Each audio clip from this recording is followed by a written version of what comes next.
Everyone, welcome to my channel smart study with Saumya. Student, आज की video में हम देखने वाले हैं ईवीएस एनसीईआरटी बुक का पार्ट 2।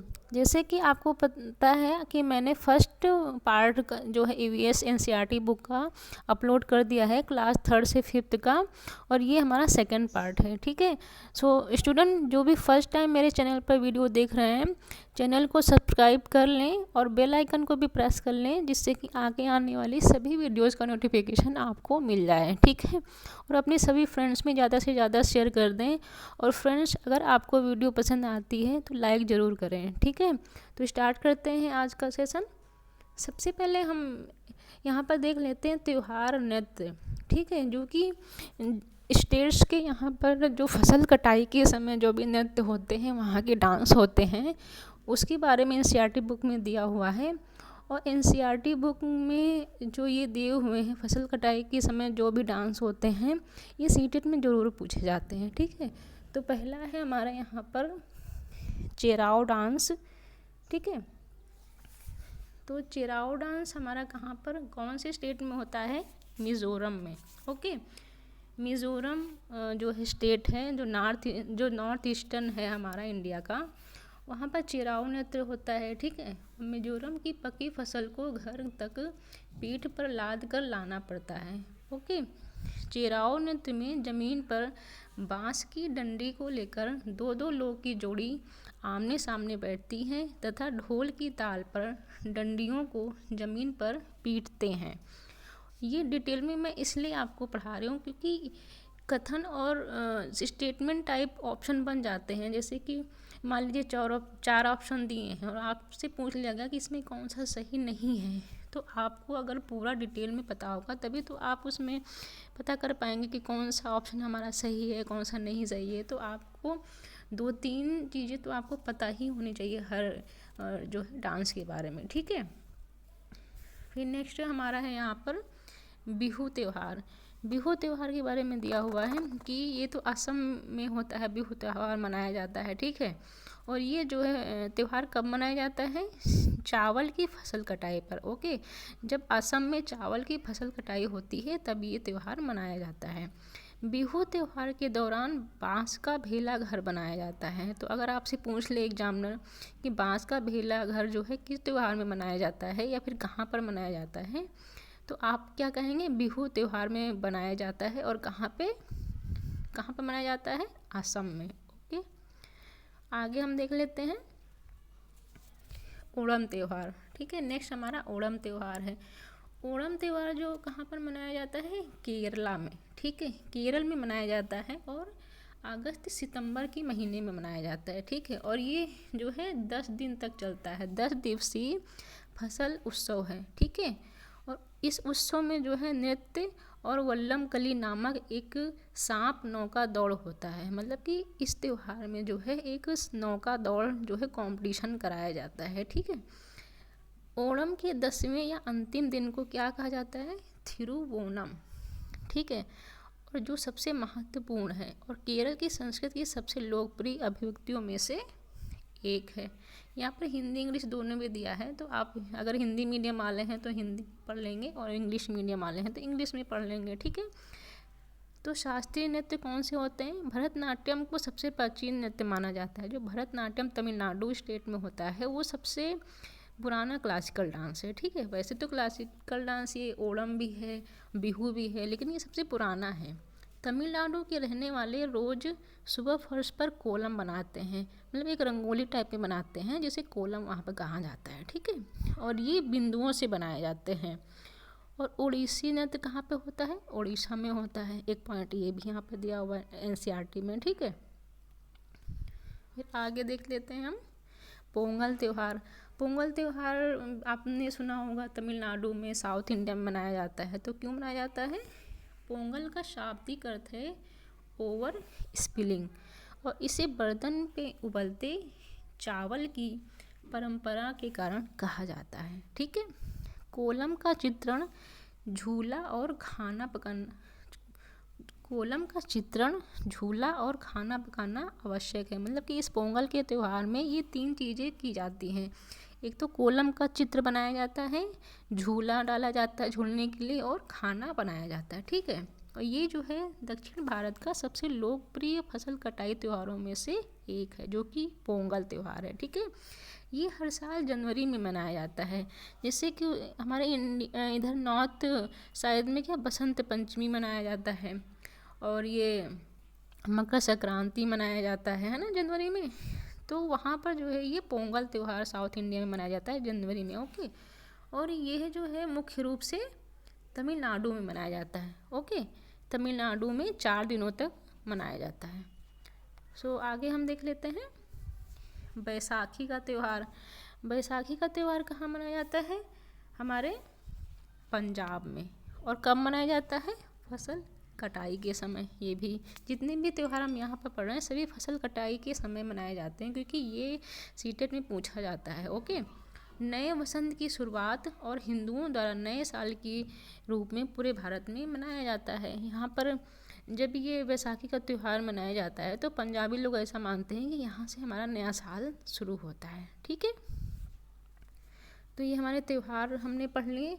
अब हम इम्पोर्टेंट कुछ इन्वायरमेंटल लॉ पढ़ लेते हैं, पर्यावरण कानून, जो कि एनसीईआरटी की बुक में दिया हुआ है, और इसमें से 1-2 क्वेश्चन जो है सीटेट में पूछ ले जाते हैं, और पुराने पेपर आपने देखे होंगे तो उसमें आपको पता होगा ये पूछे गए हैं। ठीक है, तो सबसे पहला हमारा जो है पर्यावरण संरक्षण अधिनियम। ओके, 1986, जो कि 1986 में आया था। ठीक है, इस अधिनियम में 26 धाराएं हैं और जिन्हें 4 अध्याय में बांटा गया है। मतलब कि 4 जो है चैप्टर में इनको डिवाइड किया है, और 26 सेक्शन है। ओके, ये कानून पूरे देश में कब लागू हुआ? 19 नवंबर 1986 में लागू हुआ पूरे देश में। ठीक है, संयुक्त राष्ट्र का प्रथम मानव पर्यावरण सम्मेलन 5 जून 1972 में हुआ। कहाँ पर? स्टॉकहोम में। पहला पर्यावरण जो सम्मेलन कब हुआ था? 1972 में। और अब हर साल मनाया जाता है 5 जून को। आपको पता होगा इन्वायरमेंट डे होता है 5 जून को, है ना। बट स्टार्टिंग कहाँ से हुई थी? 1972 से, तो आपको याद रखना है। ठीक है, और इसी से प्रभावित होकर भारत ने पर्यावरण के संरक्षण के लिए पर्यावरण संरक्षण अधिनियम 1986 पास किया। 1972 वाले से ही प्रभावित होकर जो है इंडिया ने हर साल मनाना स्टार्ट किया पर्यावरण दिवस। ठीक है, और नेक्स्ट हम देख लेते हैं। नेक्स्ट हमारा क्या है? वन्य जीव संरक्षण अधिनियम। ठीक है, वन्य जीव संरक्षण अधिनियम कब आया था हमारा देश में?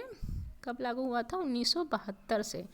भारत सरकार ने प्रभावी ढंग से देश के वन्य जीव की रक्षा और तस्करी, अवैध शिकार और वन्य जीवन में अवैध व्यापार को नियंत्रित करने के लिए शुरू किया था, जिससे कि हमारे जो वन्य जीव हैं उनको संरक्षण मिल सके, उनका जो है अवैध व्यापार ना हो सके, कोई उनका गलत फ़ायदा ना उठा सके, इसलिए सरकार ने ये शुरू किया था। ठीक है, तो आगे देखते हैं। नेक्स्ट हमारा क्या है? वन अधिकार नियम। वन अधिकार नियम मतलब कि इसके नाम से आपको पता होगा कि वनों से रिलेटेड कुछ होगा। तो वन अधिकार नियम कब आया था? 2007 में आया था। ठीक है, वन अधिकार नियम 2007 वन संबंधित नियमों का एक महत्वपूर्ण दस्तावेज है। ओके, यह कानून जंगल में रह रहे लोगों के भूमि तथा प्राकृतिक संसाधनों पर अधिकार से जुड़ा हुआ है। इस लॉ में ये दिया हुआ है कि जो भी हमारी जनजातियाँ या फिर जो भी लोग जंगल में बहुत टाइम से रह रहे हैं या फिर लगभग 25 साल से रह रहे हैं, तो उनका अधिकार मान लिया जाता है एक तरीके से जंगल पे। वो जंगल में उस जंगल में होने वाले सभी प्राकृतिक संसाधनों का जो है वो अधिकार कर लेते हैं, वो उनका ही यूज कर सकते हैं, कोई बाहरी वहाँ पर आकर यूज़ नहीं कर सकता। ठीक है, तो एक तरीके से वो उनका घर हो जाता है। तो इस जो है अधिनियम को पारित किया था 2007 में। ठीक है, तो पारित हुआ था 18 दिसंबर 2006 को और लागू हुआ था 31 दिसंबर 2007 को। मतलब कि 1 साल लग गया इसको लागू करने के लिए। पारित तो हो गया था 2006 में ही, लेकिन लागू कब हुआ था? 2007 में। ठीक है, तो यहाँ पर ये जो आप देख रहे हैं यहाँ पर नोट टाइप में, ये एनसीईआरटी बुक का जो है दिया हुआ, इसकी पूरी कहानी दी हुई है सूर्यमणि की, जो कि जंगल में रहती है। ठीक है, तो उसके बारे में थोड़ा सा यहाँ पर देख लेते हैं। झारखंड में जंगल बचाओ आंदोलन का नेतृत्व सूर्यमणि ने किया, जो एक पत्रकार भी थी। क्योंकि ये जंगल में रहती थी और ये कई सालों तक ये और इनके समुदाय रहते थे, तो इनको जो है पूरा अधिकार उस जंगल पर मिल गया था। इन्होंने जंगल को बचाने के लिए बहुत कुछ किया था और जंगल बचाओ आंदोलन में भाग भी लिया था। इनकी पूरी स्टोरी एनसीईआरटी बुक में दी हुई है, ठीक है। नेक्स्ट हमारा क्या है, चिपको मूवमेंट, चिपको आंदोलन। ये आंदोलन जो है महिलाएं पेड़ों से चिपक कर उनकी रक्षा करती थी। जब वहाँ पर पेड़ों को काटा जाता था, चिपको आंदोलन जो कि राजस्थान से रिलेटेड है, वहाँ पर महिलाएं जो हैं सभी उस पेड़ से चिपक कर खड़ी हो गई थी कि इस पेड़ को ना काटा जाए। आज से लगभग 300 साल, क्या 300 साल पहले पुरानी की बात है, ये राजस्थान के जोधपुर शहर, ठीक है। आज से लगभग 300 साल पहले राजस्थान के जोधपुर शहर के खेजड़ली नामक गांव में खेजड़ी वृक्षों की रक्षा करते हुए अमृता देवी बिश्नोई ने अपनी जान दे दी थी। ये पूरी इनकी स्टोरी जो है एनसीईआरटी बुक में दी हुई है कि जो राजस्थान के जोधपुर में ये अमृता देवी बिश्नोई थी, इन्होंने खेजड़ली नामक वृक्ष को बचाने के लिए अपनी जान तक दे दी थी। उस गांव के लोग इतना प्यार करते थे इस वृक्ष से, ठीक है। वहाँ पर जो है चिपको आंदोलन शुरू किया गया था राजस्थान में, ठीक है। तो वन अधिकार नियम हो गया, चिपको आंदोलन हो गया। अब आगे हम कुछ और इम्पोर्टेंट पॉइंट्स देख लेते हैं। अपिक्को आंदोलन, अपिक्को आंदोलन भी संरक्षण से रिलेटेड है और ये कहाँ पर स्टार्ट हुआ था, इसका जो है नेतृत्व किसने किया था, 1983 में पांडुरंग हेगड़े एक व्यक्ति थे, उन्होंने इसका जो है नेतृत्व किया था इस आंदोलन का 1983 में, ठीक है। यह चिपको आंदोलन का ही रूप था। जैसे कि चिपको आंदोलन में पेड़ों को बचाने के लिए आंदोलन हुआ था, तो ये भी उसी टाइप का था, बस ये जो है कर्नाटक में हुआ था, ओके। फिर नेक्स्ट हमारा नर्मदा आंदोलन। नर्मदा आंदोलन जो 1989 में हुआ था और इसका जो है प्रमुख नेता कौन थे, बाबा आमटे और मेधा पाटकर। इन दोनों का नाम आपको याद रखना है, ठीक है। और इस आंदोलन की शुरुआत जो है नर्मदा नदी पर बन रहे बांध के विरोध में हुई थी। ये आंदोलन ऐसा है कि ये जंगलों को बचाने के लिए नहीं था, ये जो है बांध के विरोध में हुई थी, ठीक। ये जो बांध बनाया जा रहा था, और ये है मेधा पाटकर, ठीक है। तो वहाँ पर एनसीईआरटी में थोड़ा सा दांडी यात्रा के बारे में भी दिया हुआ है, ये भी देख लेते हैं गांधी जी के बारे में। ये घटना 1930 में हुई थी, आज़ादी के पहले, ठीक है। बहुत सालों से अंग्रेज़ों ने आम लोगों के नमक बनाने पर रोक लगाई हुई थी, ऊपर से नमक पर भारी टैक्स भी लगा दिया था, जिससे कि लोग बहुत नाराज़ थे। गांधी जी का कहना कि जो चीज़ हमें कुदरत ने दी है उससे बनाने पर बंदिश कैसी, सही बात है। तो दांडी यात्रा कहाँ से शुरू हुई थी, ये इम्पोर्टेंट पॉइंट है, जो कि अहमदाबाद, ठीक है। अहमदाबाद से दांडी के समुद्र तट तक लंबी यात्रा की गई थी, जिसे कि दांडी यात्रा कहते हैं, ठीक है। समुद्र के पानी को ज़मीन पर क्यारियों में भर दिया जाता है, तेज धूप में पानी सूख जाता है और नमक के ढेर वहीं रह जाते हैं। तो यहाँ पर दिया हुआ कि नमक कैसे बनाया जाता है, ओके, आप पढ़ लीजिएगा इसमें। अब आके कुछ इम्पोर्टेंट पॉइंट देख लेते हैं जो कि एनसीईआरटी में दिया हुआ है और यहाँ से क्वेश्चन भी बन जाते हैं 1 नंबर का। ज़मीन से निकाला गया तेल गहरे रंग का गाढ़ा बदबूदार होता है। जो ज़मीन से डायरेक्ट निकलता है तेल, वो बहुत ही स्मेल होता है, उसमें वो गाढ़े रंग का होता है, ठीक है।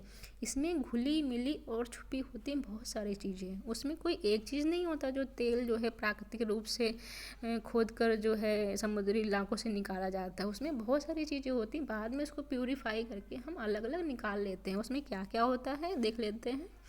इसी तेल में हमें मिलता है केरोसिन, सबसे नंबर 1 केरोसिन होता है, डीजल होता है, पेट्रोल होता है, इंजन ऑयल होता है और हवाई जहाज़ के लिए ईंधन। आपने देखा यहाँ पर कितने सभी प्रकार के ईंधन जो है तेल में होते हैं, जो कि डायरेक्ट जो है हमें मिलता है नेचुरल ज़मीन के नीचे से। बाद में उसको प्यूरीफाई करके अलग अलग ईंधन का जो है हम अलग अलग टाइप से उसका निकाल लेते हैं और यूज़ करते हैं अपनी सुविधा के अनुसार, ठीक है। जानते हो एलपीजी जो कि खाना पकाने के लिए यूज होता है। एलपीजी जो है एलपीजी खाना पकाने की गैस, मोम, कोलतार और ग्रीस, ये भी इसी तेल से मिलता है। जो नेचुरल जो है तेल ऑयल जो है वो ज़मीन से निकाला जाता है, वहाँ पे ये सारी चीज़ें उस तेल में प्रेजेंट होती हैं। बाद में इनको मशीनों से अलग किया जाता है और यूज़ किया जाता है।